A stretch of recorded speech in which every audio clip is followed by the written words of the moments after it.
We're following two big court cases for you today. The jury has finally been seated in the case of a former Fort Worth police officer charged with murder.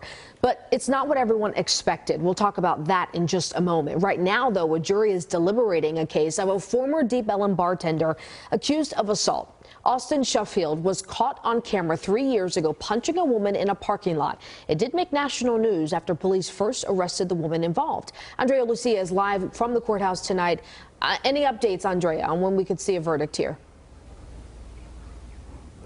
Not yet. We are still waiting. The jury has had this case for 5 hours, almost 5 hours now. They were back in the courtroom this afternoon after asking the judge to rewatch some of the video evidence in the case, specifically Austin Sheffield talking to detectives, and also that key cell phone video that captured what happened.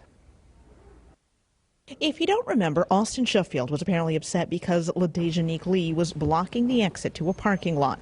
The two argued, and in the video you can see him holding a gun at his side. She pulls out her phone. He slaps it away.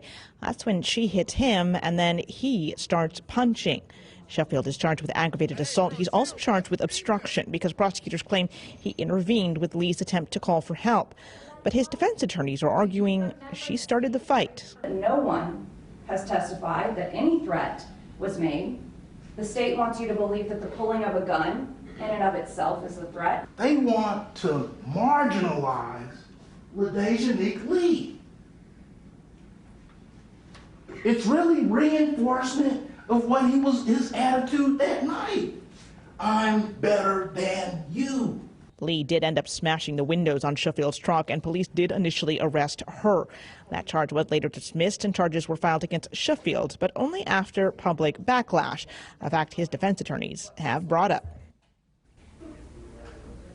And there are several questions that jurors will have to answer beyond whether Sheffield is guilty or not guilty of these charges. For example, if he's guilty of assault, they have to determine if it meets the threshold of aggravated assault or simple assault. If he is guilty of obstruction, they'll have to determine if he used a deadly weapon in committing that offense. Parsing through all this may be one reason we haven't seen a verdict yet.